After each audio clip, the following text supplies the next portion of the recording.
Hi, everyone. Thank you so much for being here tonight. I'm Sarah Newman, the James Dicke Curator of Contemporary Art, and I'm really happy to welcome you to tonight's annual James Dicke Lecture, which features this year Liza Liu. Liza Liu is, to me, one of the most compelling artists working today. She marries deeply seductive objects and surface beauty with larger and darker concerns of labor, confinement, human endurance, and the place of gender in all of it. She first gained attention in 1996 when her room-sized sculpture, Kitchen, was shown at the New Museum in New York. Representing 5 years of her own solo labor, this groundbreaking work introduced her chosen material, glass beads, and became a monument to women whose work has historically gone under-recognized. In 2005, Liu moved from Los Angeles to KwaZulu-Natal, South Africa, where beadwork is a long-standing tradition, and she established a studio that employed a team of Zulu artisans with whom she's been working ever since. Over the past decade, Liu has evolved a minimal palette which uses sweat, oils, and imperfections of the human hand as a form of mark-making. Lush and pixelated woven paintings show subtle variations and streaks, revealing the humanity and beauty beneath a repetitive and invisible process. While Liu continues to work in South Africa and LA, she's currently developing a major artwork and sustainable employment project within a women's prison in Belém, Brazil. Liu has exhibited in museums and galleries throughout the world, including solo shows at the Zeitz Museum of Contemporary Art in Cape Town, the Bass Museum in Miami, and our very own Renwick Gallery in 2000. And her work is in the collections of major institutions, including the Albright Knox, LACMA, MoMA, and the Whitney. She was the recipient of the 2013 Anonymous Was a Woman Award, and in 2002, the MacArthur Foundation Fellowship. It is both an honor and a pleasure to welcome Liza Liu here tonight.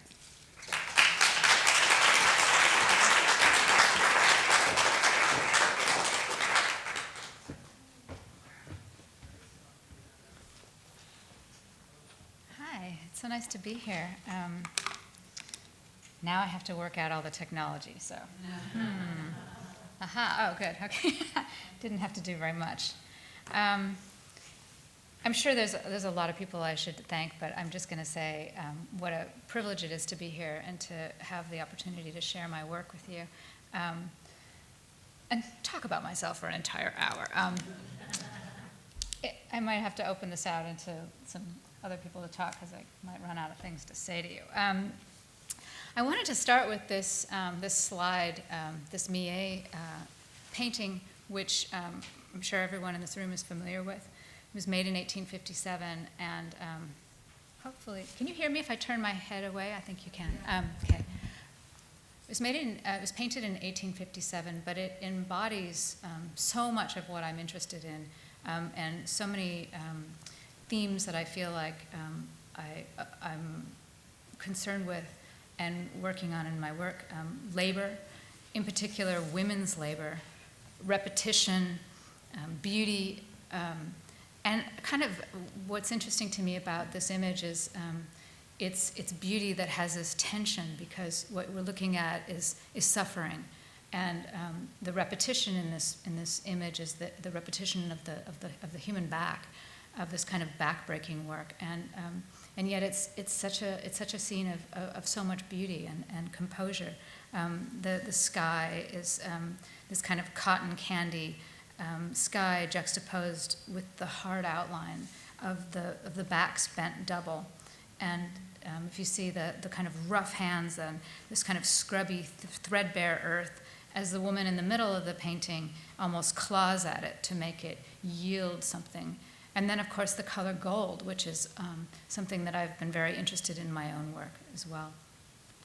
I don't usually start with an image of someone else's work, but one of the reasons I wanted to show this image is because the central theme of it for me when I look at it seems to be a scene of empathy.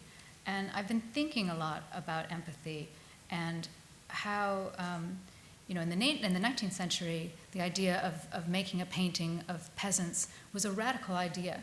And even the word empathy, interestingly enough, is an art history. It's an art term. It's a German word that actually means Einfühlung, which means feeling into. And in particular, our ability to feel into works of art. So I didn't know that empathy was actually an art term, but if you think about it, it sort of makes sense why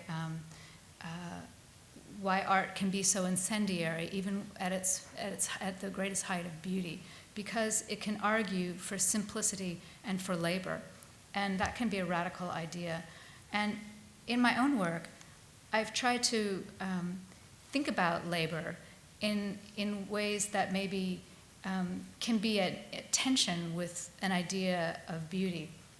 So I work with glass beads as my primary art material, which it's funny because people who don't know me or don't know my work, if they ask, chatting and you say, oh, I'm an artist, and they'll say, oh, what kind of work do? You make painting or so? And I say, well, I work with beads, and then there'll be this, like slowly stepping away, as you can kind of see the thought bubble, this person is an idiot, or you kind of a joke, or it's not a serious material, and yet, the earliest known beads are associated with Middle Paleolithic people.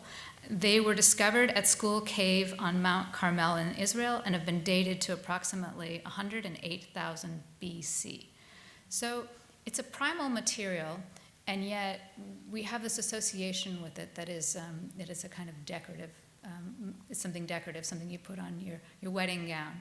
And I think as an artist, I'm interested, I haven't always been interested in the deeper history of the material. I was more interested in the earlier days working with it that didn't have an art history attached to it, a contemporary art history. And it gave me a lot of room and latitude to explore. But the fact that it has this depth, this incredibly deep history, kind of it goes all the way back to early Homo sapiens, is astonishing to me, and more astonishing is why we are suspicious of beauty. So I work in KwaZulu-Natal, South Africa, and I work with women who have a relationship to beads, in their own family histories that goes back generations. But my own way of working with beads is, as you can see, not.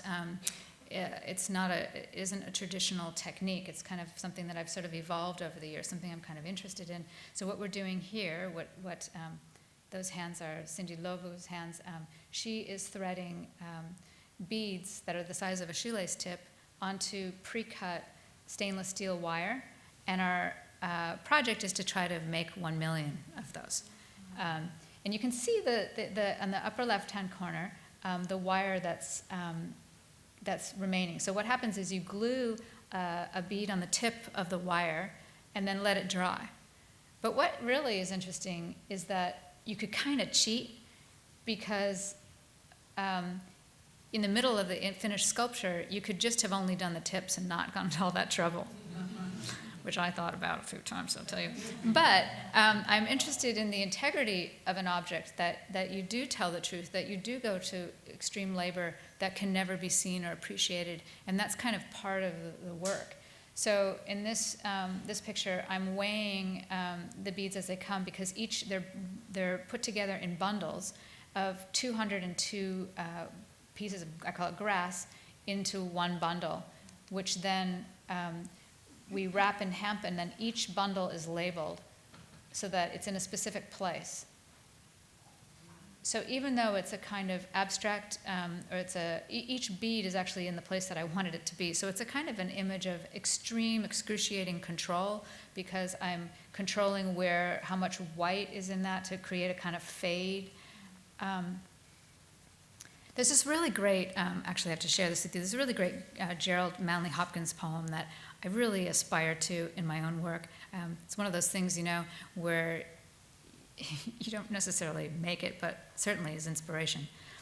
Glory be to God for dappled things, for skies of couple color as a brinded cow, fresh fire coal chestnut falls, finch's wings, landscape plotted and pierced, fold, fallow, and plow, and all trades, their gear and tackle and trim, all things counter, original, spare, strange, whatever is fickle, freckled, who knows how, with swift, slow, sweet, sour, a dazzle dim. He fathers forth whose beauty is past change. Praise him. I like this idea that in the anonymity of labor, each one of those strands are kind of waving at you. So there's this kind of image of love, actually, of tasks done with love. And the kind of integrity, I guess, that can be contained in an image, and maybe even empathy, which is kind of my greatest goal as an artist, to use empathy as a starting point for the process of my work.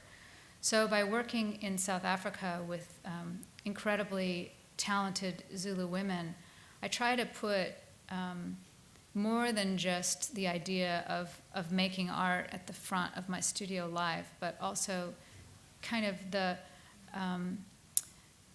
limitations of living in a place that's fraught as part of the process.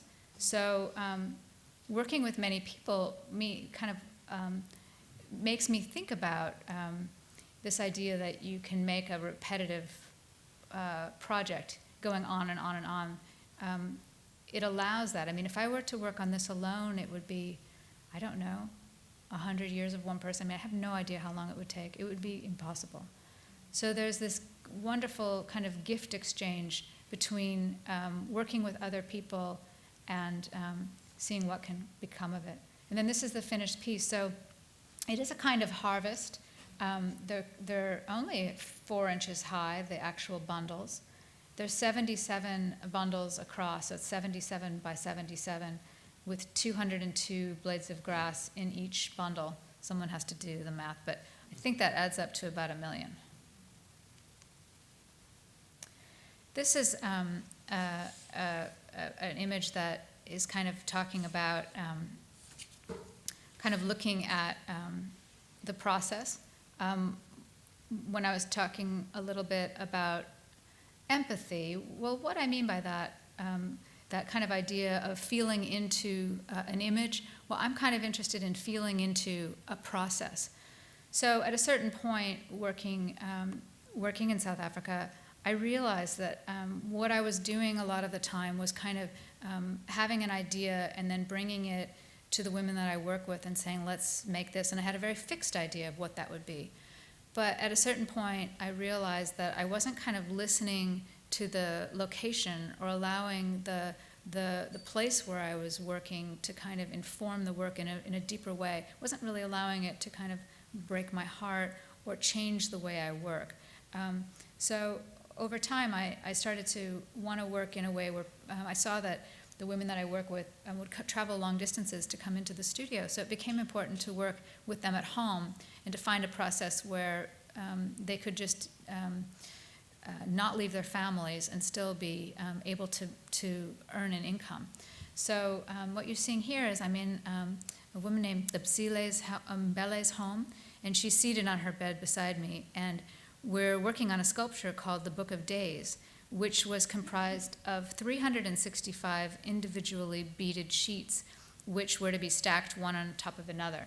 So I'm looking at this sheet that she's made, and we're in the bedroom because that's where a lot of the women that I work with like to work. That's kind of the center hub. It's cozy there. It's safe. It's kind of a respite from the world around them, which can be really fraught. So a lot of times I'll visit people at home and they'll be sitting up in bed with the whole family will be in there, and it's kind of lovely. And so it's a real intimate scene, and for me to be invited into that space is really, really special. That's her daughter Nelisua and Her son is there, who's now in Zambia doing biblical studies, studying to be a pastor. So it's this real community involvement. And they say, if you give one African woman work, you're actually giving 10 people work, because they will give that help 10 other people. So, and it's very, very, very true. So the Lebsile has an extended community of family and friends who then she hires to make work. So she basically has a lot of employees. It's kind of a pyramid scheme, I think. I don't know, I'm not sure. But I wanted to find out if I could use empathy as part of my art-making process. So rather than depicting a scene that might elicit empathy, the question is, what if the making of the work itself could be guided by that principle? I probably just turned it off. I did. Oh my God. Oh no. Help. I did. This is where we start to sing gospel songs. I'm actually not kidding. Every part of me is just bursting at the seams to start to.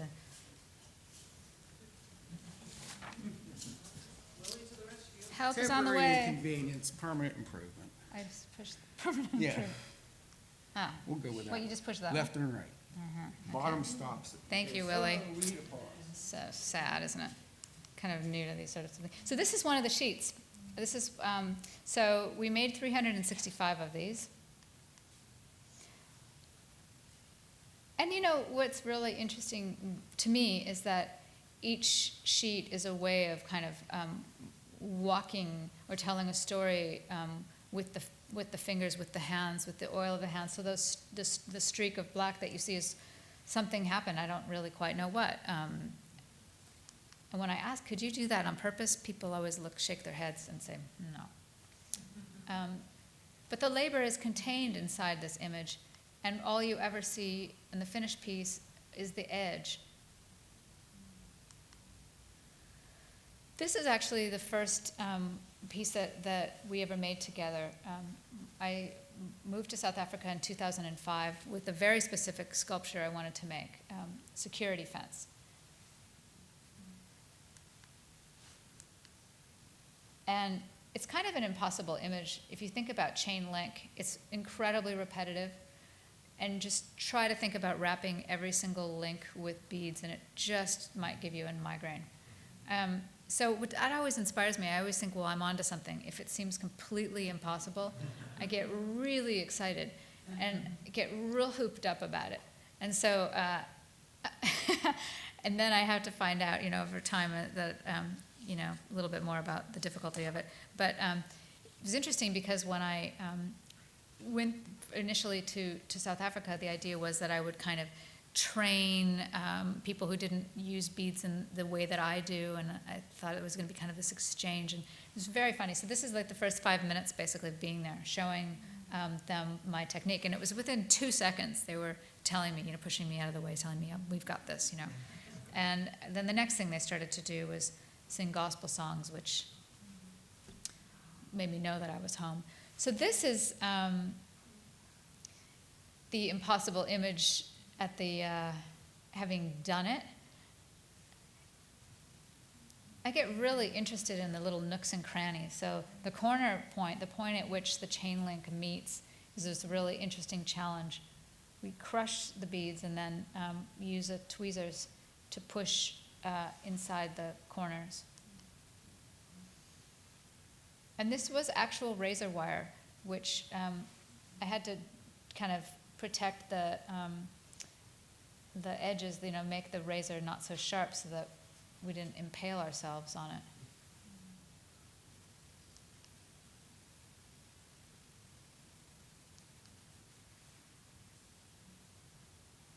So it's interesting looking at this picture, you'll notice that we're wearing these aprons. In South Africa, oftentimes women, it's a symbol of a laborer. So women who do housework are going to wear this apron. It's an image that, if you're a maid or a housekeeper, you wear the apron. And so these are the early days of working in the studio together. And one day I showed up in an apron, and they just about flipped out. They just freaked out. And I don't think they'd ever seen a white woman wearing the apron. And it was a kind of, I wasn't doing it to be funny. I just felt a sense of solidarity with them. And I think as artists, we are laborers, we are workers. There's, you have a solidarity with people that carry buckets to draw water. You have a solidarity with people who scratch into the earth to glean the last bit of wheat. There's a solidarity with labor because the physicality of making art is one of labor. Obviously, that's not always been the case, and not everyone takes that that idea. But I do, and I feel as though, especially working with a material that has an incredibly rich tradition with women's work, with women who, think about women in India who take long dowels and put them between their toes and chop, chop, chop, chop, chop, and make these into beads so they can sell in the marketplace and live to see another day, be able to support their families. When I think about that in terms of this material, when I sort of feel the depth of that material, it isn't as though, I guess it starts to make me think about a kind of solidarity that's universal.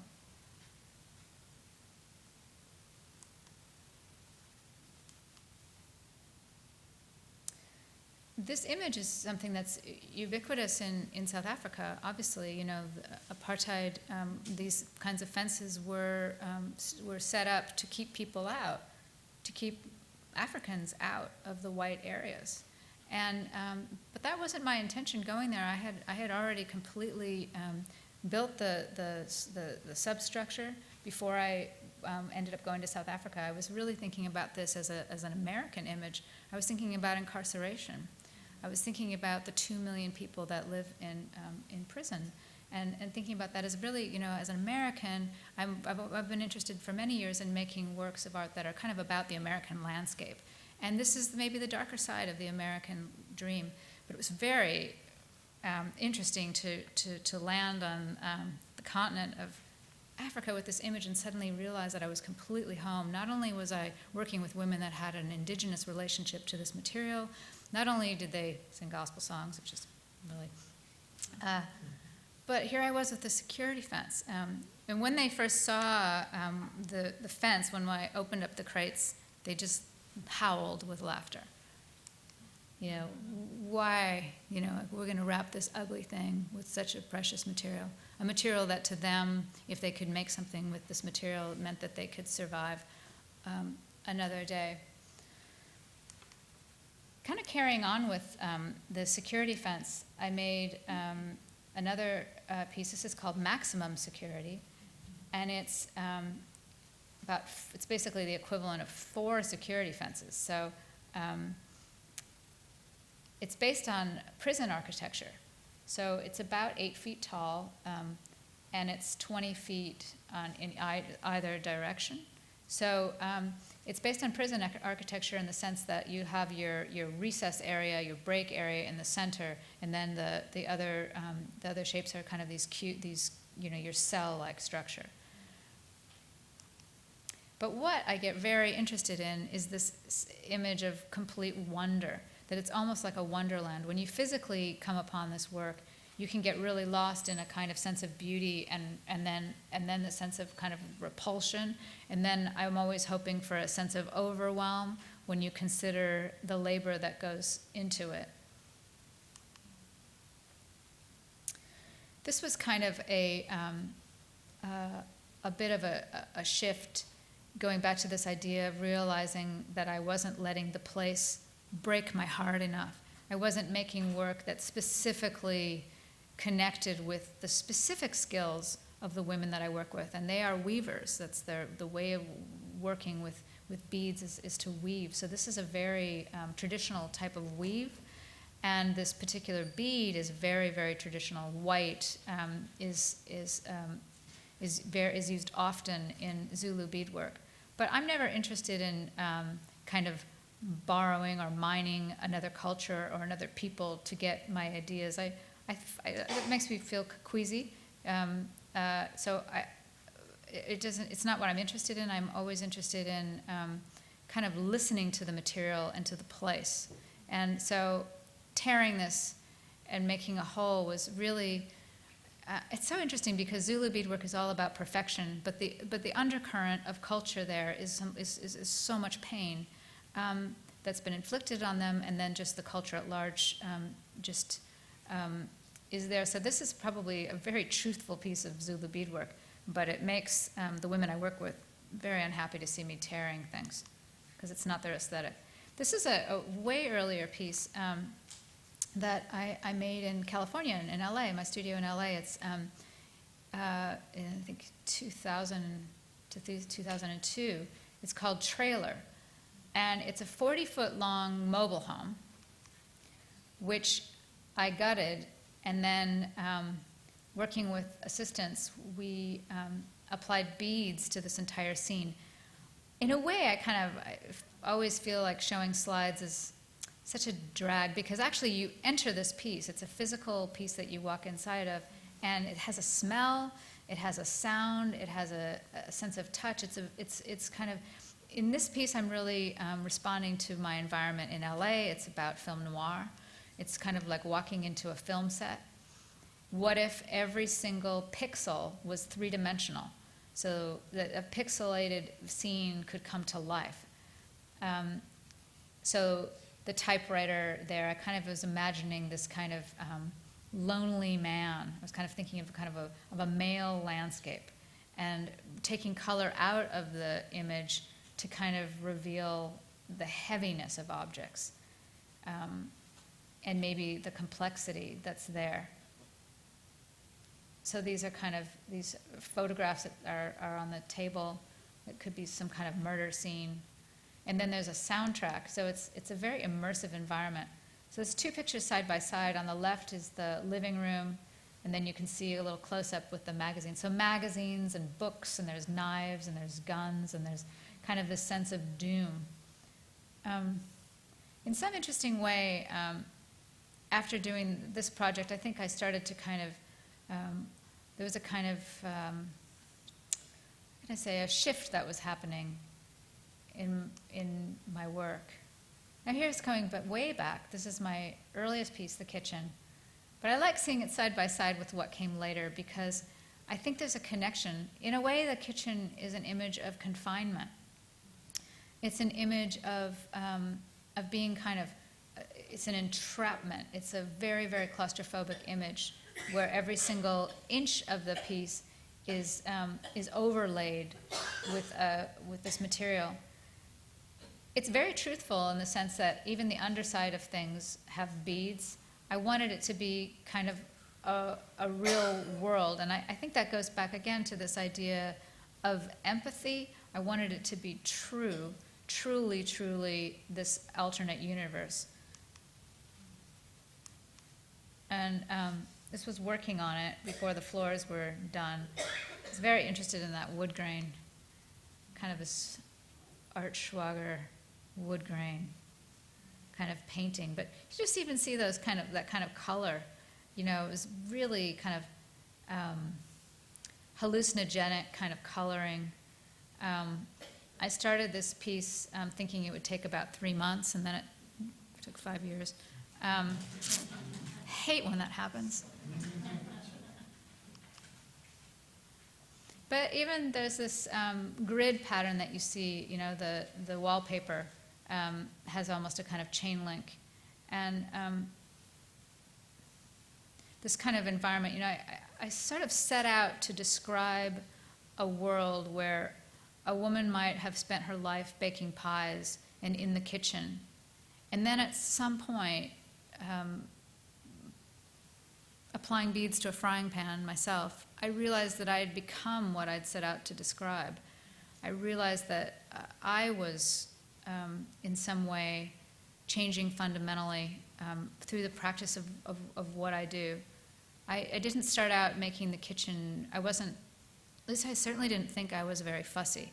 I made very sloppy paintings, I was sort of sloppy. When I would paint, people would say, watch out, you know, Liza's around, you know, you're going to get covered in paint. I wasn't fastidious, but when I kind of got this sort of vision for this work, I kind of had to sort of train myself as much as I was training my hands to make this work, because it didn't come naturally to me. Which is why, actually, in some ways, it's very crude. When I look at it, I see if I were to make it today, it would be much different. But it's a work that has to be physically experienced, because it kind of radiates. It's very, very warm, and it radiates the color that comes off it. So looking at it like this is sort of a pity, but there we are. It's weird to know that most people will only ever encounter your work in pictures and not see it. So it's interesting to me to juxtapose the kitchen against another work that I made about 10 years later called Cell. And this, when I was making the kitchen, it's kind of a drama, because if you're making something that takes a lot of space, things are going to go very wrong at some point. For one thing, how do you get the space to do it? How do you get the time to do it, or even the money? So it wasn't like anyone was asking me to do this, and I was struggling a lot. At one point, I had a studio in LA, and there was the earthquake in 1992, and my studio was destroyed, so I had to evacuate, and I ended up down in San Diego. So I finished the kitchen actually in San Diego, and the phone would ring, and I'd answer, and they would say, "Hi, is this the prison?" Because I guess my phone was like a digit off, and I would always sort of go, I'd always sort of have a beat, because it kind of felt like it was. And I would think a lot about labor in that sense, and I would think, if I was in prison, what it would be like. You have these weird kind of like fantasies, especially when you're doing the kind of work I do. You have like long highways of thought where you have long periods of just silence and labor, and your brain can kind of go off in these directions. And oftentimes I would find myself thinking about prison labor and about confinement, because my life was just becoming more and more and more and more narrow and focused, and focusing on the smallest thing. Today I'm going to finish a cornflake, that kind of thing, kind of focus. So I think that an idea to do something, a cell, was kind of percolating for a very long time. So when I finally got around to doing it, I got very interested in the material itself, again, kind of shifting down the palette so that kind of making it much more monochrome. But I was thinking about using the beads, not trying to do it as slowly as possible, a little counter, but so that the beads would be faced up. So if you had a circular bead, you wouldn't string it, but rather you would glue it one at a time, hole up, hole up, hole up, and sort of doing time. And then I started to look at this and go, gosh, each individual brick is like a painting. But I can't do that. I'm not allowed to do that. I make work, I do this kind of work. So there was this kind of, I would get these little glimmers of, but this is this abstract painting, and I kind of didn't feel like I had the right to do that. It had to be something that you could yet still recognize. So I liked this almost crunchy reality, where reality can be slowed down through looking. And then this is the floor of the cell, and this is where I really started to think about painting and abstraction.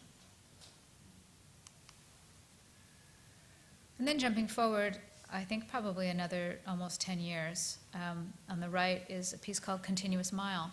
And that was made in South Africa. I guess I should explain that the cell was made also in Los Angeles. I worked with assistants. I worked with close to 10 people helped me work on that over a period of time. And I think actually just going back to that a little bit, I worked with really amazing group of men and women who have art backgrounds, many of them with MFAs and coming from a point of view of art. And I think when I finished that, I really started to think about labor in terms of, well, the first thing that happened was I wanted to make the work slow. So I wasn't telling people to hurry up. I was actually saying, no, let's slow it down, And I kind of wanted this sort of I sort of wanted the process to sort of infuse the work in some way. So I was kind of experimenting with the people that I worked with. And it kind of led to starting to think, well, I wonder if I could work with other people in a part of the world where beads actually is, to work with beads would be a career boon, where it would make a difference and where the material itself would have real resonance, real social resonance. So I wrote some letters to some nonprofit groups just saying that, I'm this artist and I work with this kind of craft métier, and, could I help? Is there somewhere that I could help? And this nonprofit group called Aid to Artisans, they're in Connecticut, and one of the things that they do is they try to fund craft concerns all over the world so that indigenous craft continues on. So basket weavers in Guatemala, for example, or Huichol Indians, their beadwork in Mexico, or Zulu beadwork in South Africa. And the woman I spoke to there said, no, but you should go to South Africa. You should go to Durban, South Africa specifically. And I didn't know really anything about the place. And she said, it was the epicenter of the HIV epidemic at that time. And unemployment is up to 70% in the townships. And there's women who do beadwork. So you have, extreme need, extreme skill, and a sense of and hope, but yet hopelessness because people don't have jobs. So I basically moved there and moved the security fence that you saw, just brought that into crates. So this is the result of a work that we made together several years in to living and working there. So it's a 1 mile long rope, which is coiled together to make a continuous whole. And I wanted it to be circular so that it's truly endless. The kind of, my idea of this project was I wanted to galvanize the various areas where the women that I work with are from. So my studio team represents 7 different townships, and I had this kind of visual image of, kind of holding hands across the miles so that this rope would kind of extend through all of these, we would be weaving it across these townships to make a continuous whole. And so that is the result. This kind of wall. This is another project that I was going to kind of show that goes back to this idea of having these very solid ideas that I would bring to the studio. And this project, I wanted to see if it was humanly possible, because now that it's okay, gosh, I've got 30 people, yeah. And so instead of making more, I actually made less, with less productive, because now it enabled me to make things that were really impossible, like really slow. So the idea was to balance the beads on their tips. So all that you would ever see is the tip of the bead. So rather than laying it lengthwise, where you could lay more ground, like the kitchen, those are laid lengthwise. But what if you just balance them on their tips? So what you're seeing on the right, the differentiation, is because I had specially made beads in Japan of various heights, high and low. So you're seeing these kind of valleys, peaks and valleys.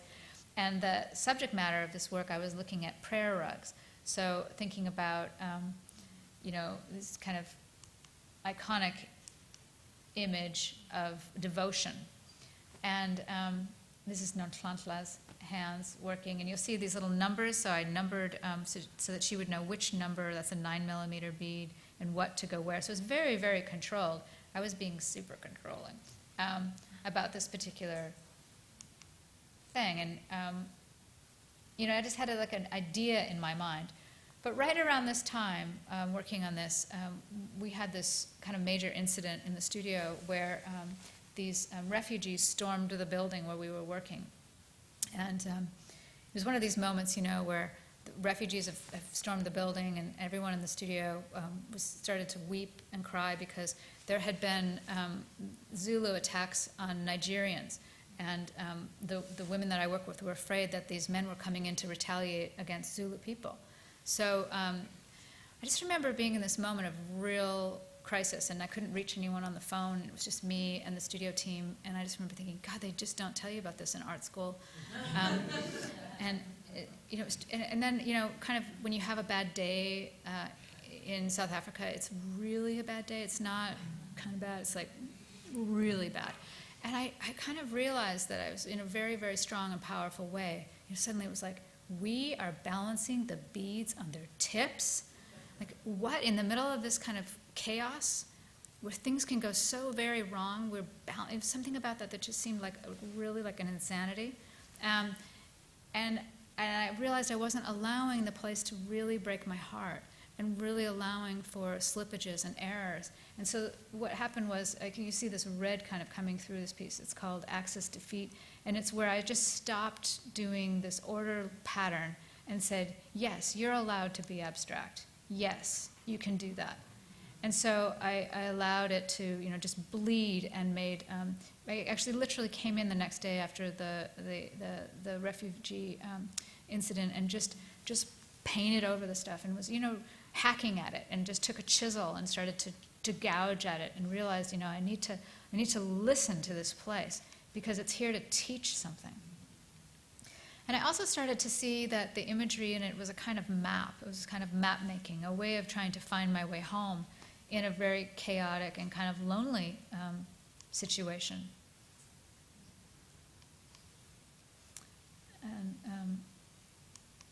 And then this was a work that we had been carefully working on. You can see this very ordered pattern underneath, but I just started to let this kind of mold creep in and just started to apply this black kind of creeping. I saw each bead as almost like a soldier marching across the surface of the work, creeping in, overtaking the ordered pattern. I don't know if I'm going to be able to do this, but there's a cool thing I wanted to share. Let's see if I can. I might need Willie again. Here, no, I can do it. I wanted to share a little energy from the studio. Did it do it? No. Maybe I can't. Okay, well, never mind. I think Willie's probably falling asleep. I'm sorry, wake him up. Can I make it go live? I wanted to play this little. Okay. Please stand by. Oh no, don't turn it up that high. No. Okay, it's not going to happen. Never mind. Sorry. I wanted you to hear Zanelle sing, because it's the soundtrack of our studio. It's this incredible amount of joy. So in the midst of situations where it's just crazy, the defense against all of that seems to be joy. And yet, the work, when it is in its finished state, is in this almost kind of removed from all of that. And I often think about that, about the quiet that actually comes from this incredibly robust making. That the essence of it, actually, I want to be very serene. I want the work to speak for itself, even though I'm blabbing a lot right now. But I like the idea that the work can carry its own resonance and be misunderstood, but it's there without you having to know all of the story that goes on behind it. And I think that's what's so compelling about visual art, at least to me, is its silence. Its unknowability. This is another stack. This time it's, we calculated how many beads per square inch of a woven sheet and then stacked them. And I love just seeing the edge. And then that's another piece. So here's a kind of movement from a recognizable form to abstraction. It's one of the first wall kind of, I'm going to call it a painting, even though it's not, it's woven, because it's a brick wall. And these sort of pockmarks and errors. So now I was kind of allowing this kind of error to happen. I wasn't saying, no, that has to be perfectly smooth, or no, this line has to be perfectly straight. No, a kind of an embrace of that and accepting the kind of beauty in that chaos. So much so that this is just shards which I kind of wove together and wanted to look kind of meat-like. almost like it's just defeated, it's just given up any pretenses of being anything other than what it is. This is the raw material. This is all that it is. There's this really great, let's see if I can find his thing. Maybe I won't, because we're having moments here. It's a Zbigniew Herbert poem. It's called Pebble. The pebble is a perfect creature, equal to itself, mindful of its limits, filled exactly with a pebbly meaning.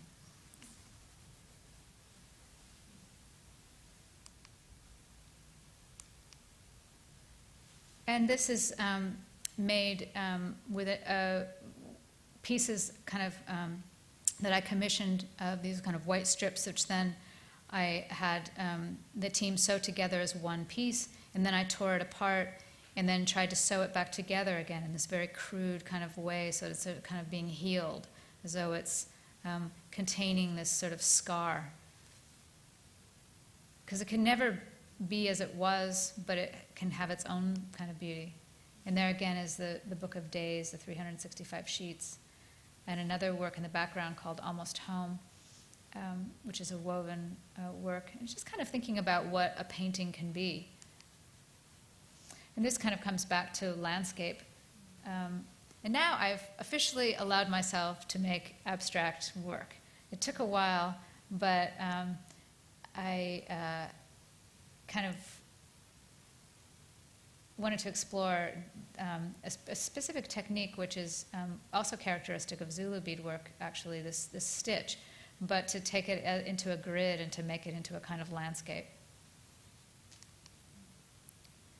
This is another similar kind of idea where, again, it kind of goes off course and has these striations of imperfections made with the human hand, not made on purpose to look that way. In fact, the intention of the person that I worked with, MZ, was to make it perfect. In his eye, he was trying to make it completely, perfectly straight. But here's what happened, and I think it's just magnificent. It's kind of like the humanity underneath a repetitive activity. This is called Devotional, and I have a very charismatic Christian background. Both of my parents were in the ministry. So I kind of draw upon that a lot in my thinking, this kind of idea that you almost I think I grew up believing in what was unseen more than what was seen. And if that isn't a recipe to be an artist, I don't know what is. This is called Roll, and I was actually thinking about Sarah, Richard Serra's work, and how he did these rolled pieces of lead.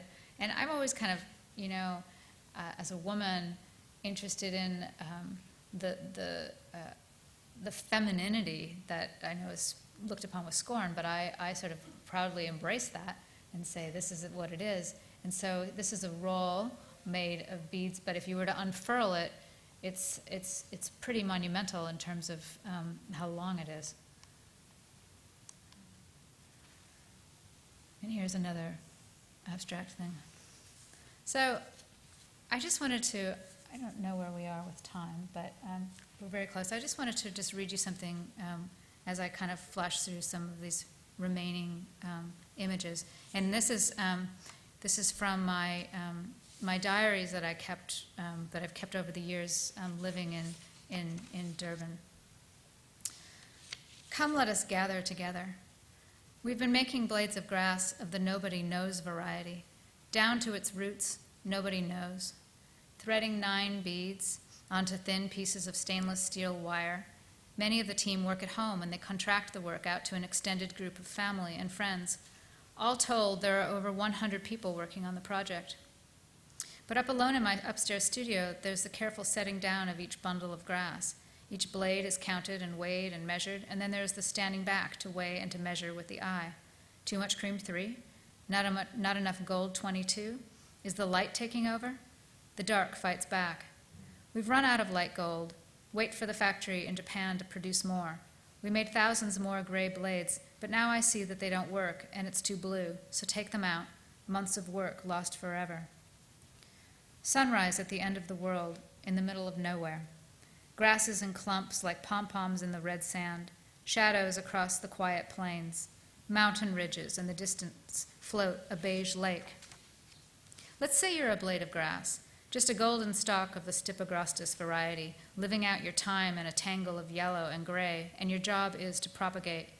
You are a tender flag of light and chlorophyll, and your seed hangs off you like a bell, ready to drop.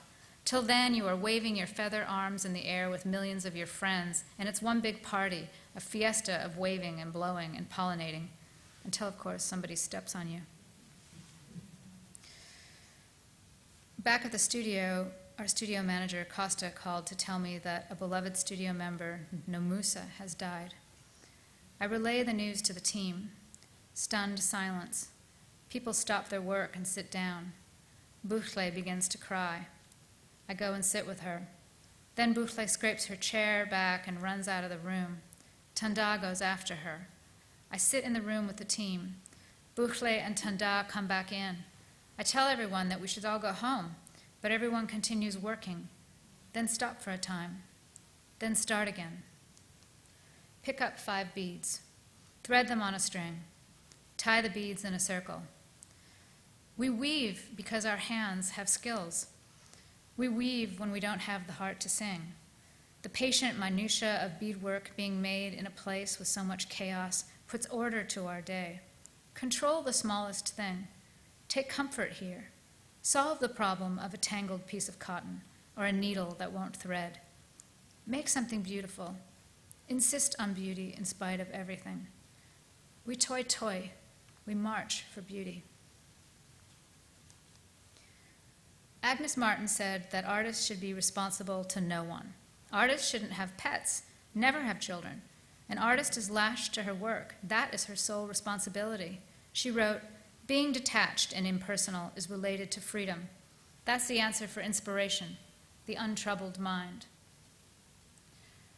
The order and process of events, the funeral arrangements, choosing the casket, buying food at the grocery store for the wake, the drive along steep, slippery dirt roads to the homestead in the Do-Do-Do Mountains, the building of a shack enclosure for the body, the preparing of the body before the casket arrives, the prayers said by the priest, the arrival of the casket, the slaughter of a goat, the digging of the grave, the pouring of the goat's blood onto the grave, the transfer of the body into the casket, the rain clouds, the transfer of the casket into the house, the all-night vigil, the next day the arrival of more friends and family, the lowering of the casket into the grave, the pouring of the dirt over the casket.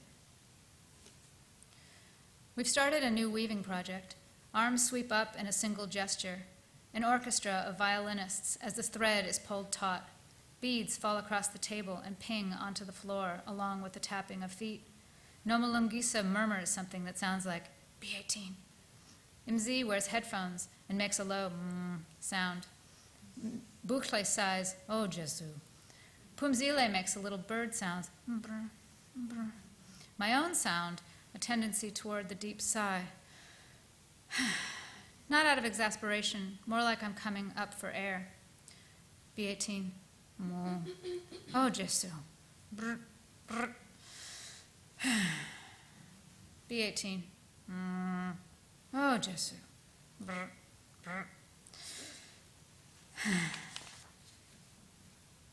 There will be no more building of elaborate fortresses or structures. I have given up those plans. Furrow down with me to the undergrowth. Here is Nomalungisa, whose face is molten rock.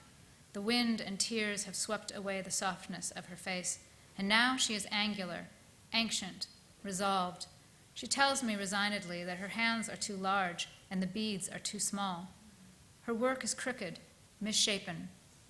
And what about the strange discoloration and the wonky strings with loose beads across the top? If I reject her work, her family won't eat, and as it is, she seems to be living on the margins of life and death.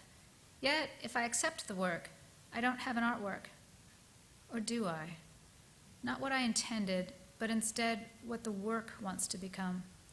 I saw one thing in my mind and something else emerged.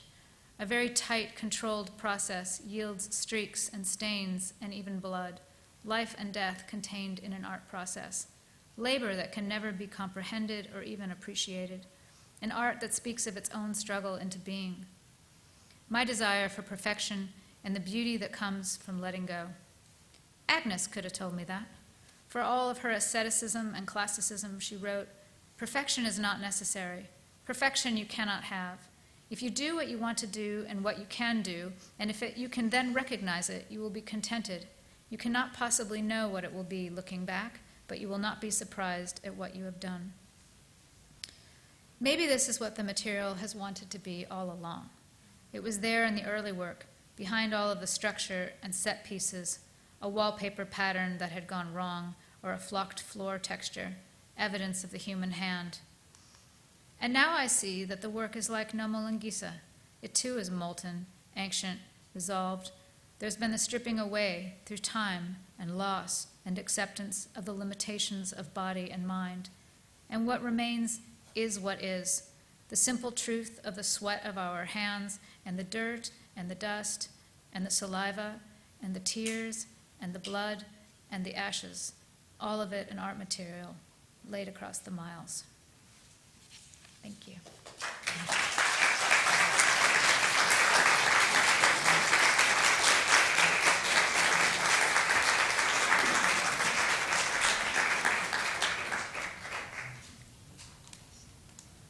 I think you're supposed to be able to ask questions, but you don't want to. So, are all your beads made in Japan? Is that? Mostly. Yeah, mostly. These days, mostly.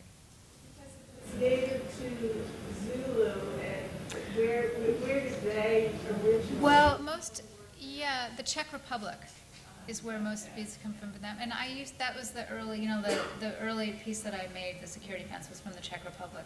But for the last more than 10 years, I've been commissioning them to be made in Japan. Yeah. Yes. I hate to be so prosaic after your profound remark, but when you talk about weaving or putting the beads in, what are the techniques? Some of it is thread or wire, you said something, or glue, or do you have different techniques? Well, this is woven. So, although technically, the word weave is technical because you kind of think about a loom, but it's one at a time. So you start with one bead, basically add another, and you pass the thread through and pass it through and build to form that way. And then how do you attach it To the frame, Yeah. it's stretched like a canvas. Oh, so the threads are pulled. Well, it becomes this fabric. It becomes this very, very heavy fabric. Extremely heavy, actually. So they Yeah. like in some cases you do rows and then how they just next to each other? Or? No, this is one continuous sheet that's stretched. Yeah, that's what happens. So work sometimes get made faster than you think the next piece. Does the work get made faster than I can think of what comes next? Is that what you mean? Yeah, I'm just curious about the relationship between the pace of the studio and people you're pulling and Keeping that balance? that balance. Keeping that flow?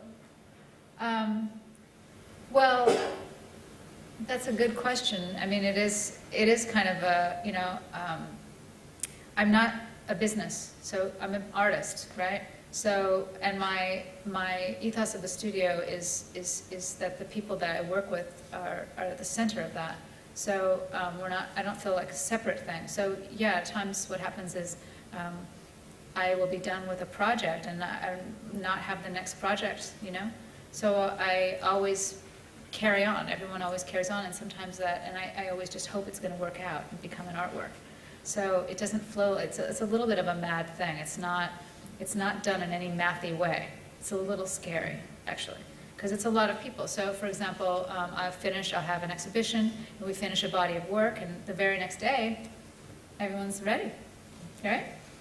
And it's like, oh my God, there's no downtime because people really, really need the work.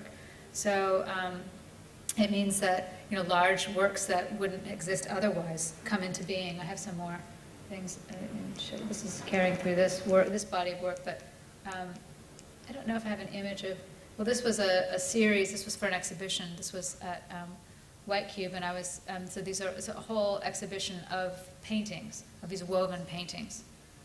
And it was a really, really large project, as you can see, because each painting, each woven work requires about 30 people, but then plus the 30 people hire other people to work for them at home. So I think I have an image at the end of this. I don't know. These landscapes. Oh, I do after this. This is kind of showing, I'm going to have to do a lot of fast forwarding to show you this, but there you'll see the actual material. But this is called color field. So the very next day, after finishing the work in London, everybody was like, "Oh, what's next?" And it's like, I don't know. And also, you're tired, and so that is like an aspect of working there. But I just thought, okay, we're going to make some more blades of grass. And I had, so that's what we started to do. And that went on, so every time a project would end, or there was ever some downtime, we just start making these blades of grass, and they just mounting up and mounting up. And eventually it became this very large work. So this is another thing about, thinking about and using empathy as a decision making in my art studio, as my art practice, the needs of the people that I work with.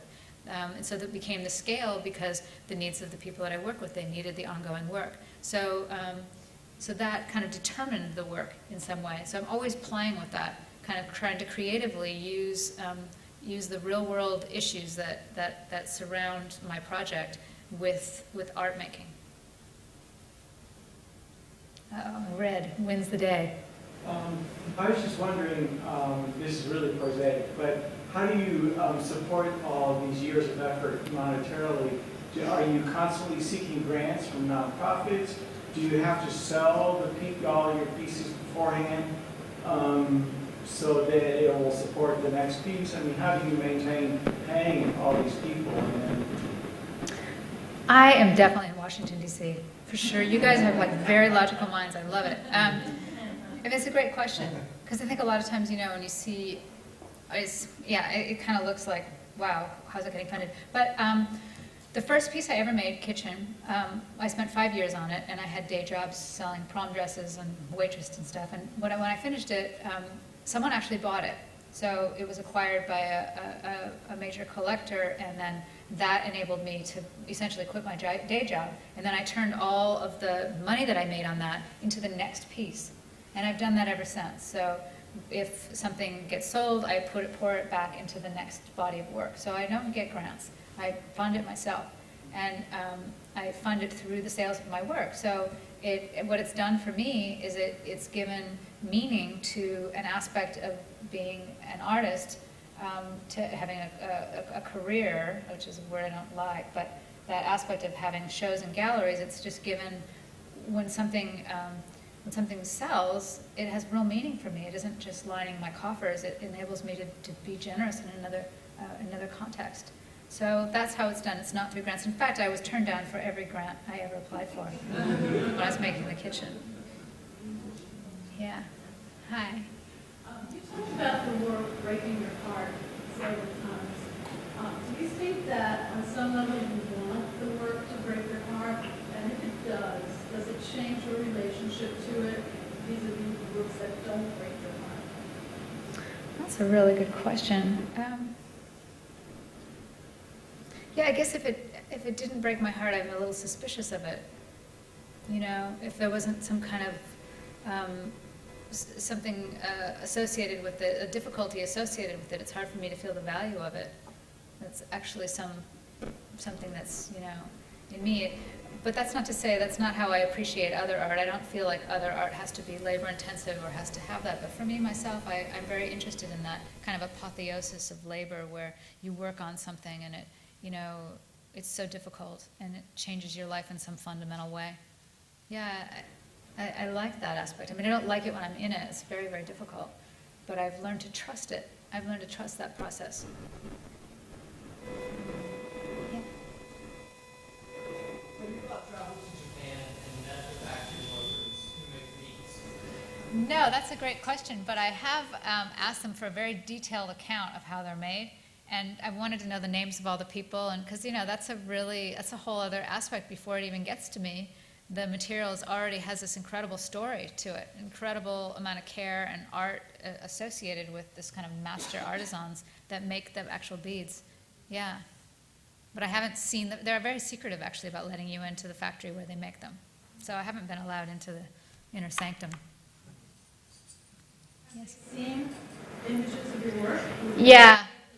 It took a lot of years to get any respect from bead factories, because it was kind of like I remember standing in the middle of my kitchen, my beaded kitchen, on the phone with this bead guy, and this bead person at the store. He's like, "You are an insignificant bead customer," and I was just standing there going, "Really? Huh. Okay." So at least they talk to me. I'm on their radar. Thank you so much for coming. Appreciate it.